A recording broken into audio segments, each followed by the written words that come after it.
Very good afternoon to all of you guys. मेरे सामने मेरे स्टूडेंट हैं आंचल श्रीवास्तवा, जो कि मुजफ्फरपुर से हैं, और इनका इंग्लिश स्टेनोग्राफर जो सिविल कोर्ट ले रहा है, जिसका इंटरव्यू आपका झारखंड हाई कोर्ट कंडक्ट कर रहा है, उसके लिए है। आप मॉक सुने। मेरा नंबर है 7503235358।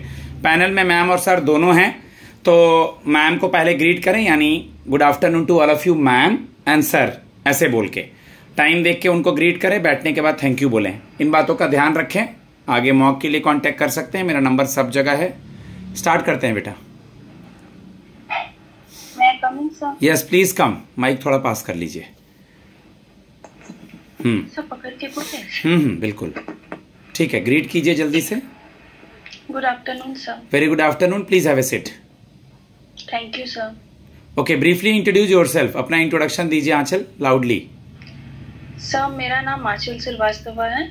मैं मुजफ्फरपुर बिहार की रहने वाली हूँ। मैंने अपना स्कूलिंग जयपुर से ही किया है। मैंने अपना graduation BA political science Baba Saheb Bhimrao Ambedkar Bihar university से किया है। मेरे पिताजी का नाम मनोज कुमार है और वो एक शिक्षक है।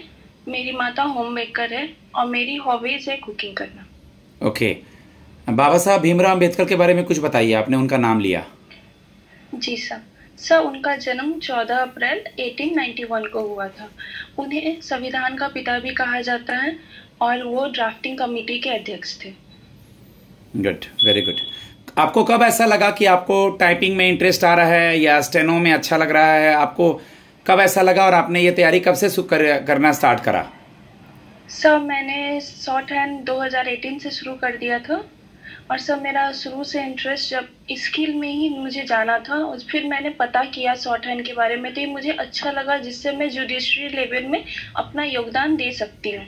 इसलिए सर मैंने इसको चुना। और ओके, आप इतना समय कैसे लग गया? आपका ग्रेजुएशन किस ईयर पूरा हुआ? 2022 में। 2022 में हुआ, लेकिन उसके पहले से ही आप प्रैक्टिस कर रही थी। तो 22 से अब तक आपने कौन कौन से एग्जाम दिए? क्या स्टेटस रहा? सर 22 के बाद मैंने एक दो एग्ज़ाम दे दिए, फिर उसमें मेरा नहीं निकला सर। फिर उसके बाद कोविड आ गया, जिस कारण से डिस्टर्बेंस हो गया। फिर उसके बाद मैं एग्ज़ाम दे रही थी, लेकिन सर किसी में पीटी निकल रहा था तो मेंस छूट जा रहा था। पर उसके बाद मैंने ये एग्ज़ाम दिया तो फिर ये क्लियर हुआ। एक वर्ड सुनिए, मोडस ऑपरेंडी। Modus operandi? जी सर। क्या मतलब होता है इसका? हाँ सर, इसका मतलब होता है, चलिए देख लीजिएगा। आप इंग्लिश स्टेनोग्राफर का वर्क प्रोफाइल बताइए।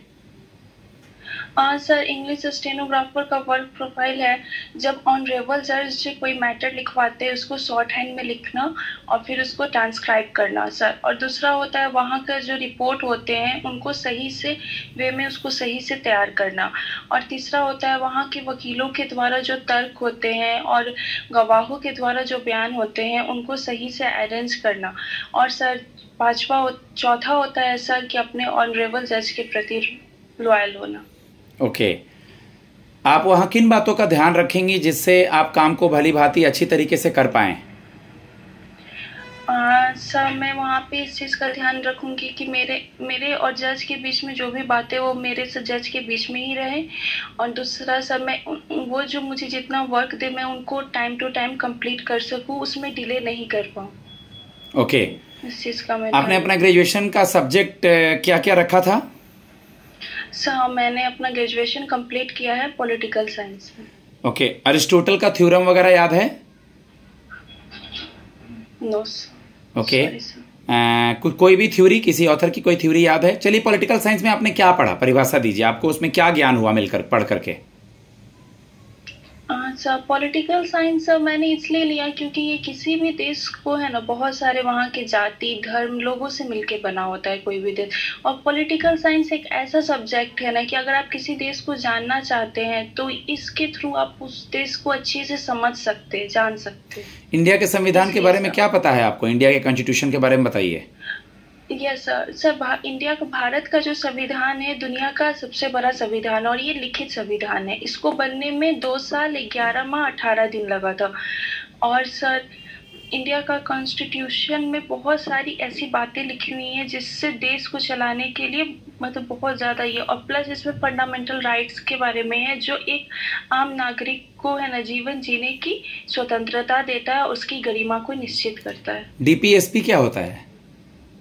सर ये नीति निर्देशक तत्व है जिसको आयरलैंड के संविधान से लिया गया है। ओके, आपको एक्सेल या कंप्यूटर चलाना होगा, कितना नॉलेज है आपको शॉर्टकट कीज का, या कंप्यूटर के संबंधित क्या क्या नॉलेज है? हाँ सर, शॉर्टकट कीज के बारे में मुझे पता है, एक्सेल और वर्ड्स ये सब के बारे में भी मुझे थोड़ी थोड़ी नॉलेज है। फिलहाल आपकी टाइपिंग स्पीड और स्टेनो का क्या स्टेटस है? सर मेरा टाइपिंग स्पीड 60 वर्ड पर मिनट है और मैं शॉर्ट हैंड 100 पे लिखती हूँ। ओके, अभी हमारी women and child development minister कौन है? सॉरी सर, कोडरमा झारखंड से है मिसेस अन्नपूर्णा देवी। आप गर्ल्स हैं, वुमेन का पोस्ट आपको पता होना चाहिए। अभी वेस्ट बंगाल की सीएम कौन है? वेस्ट बंगाल की CM chief minister Mrs Mamata Banerjee. एकदम जीरो लेवल का सवाल, एकदम जीरो लेवल का सवाल पूछ रहे हैं। देखिए आपको नहीं आ रहा है, ठीक है। आप मुझे बता दीजिए कि अभी आपने सुना होगा कि कुछ समय से आपके बिहार में इलेक्शन से रिलेटेड कुछ हो रहा है, इसका ज्ञान है आपको? जी सर, बताएं।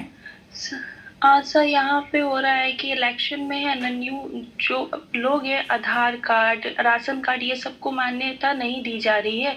उनका कहना, इलेक्शन कमीशन का कहना है कि बर्थ सर्टिफिकेट है ना उसको वैलिड दिया जाएगा, जिससे पता चलेगा कि हाँ कितने इंडिया की सिटीजनशिप्स यहाँ पे है, और क्योंकि बाहर के लोग बहुत ज़्यादा यहाँ पे इस कारण से इस बारे में। अटॉर्नी और सॉलिसिटर जनरल का नाम बताएं आराम से।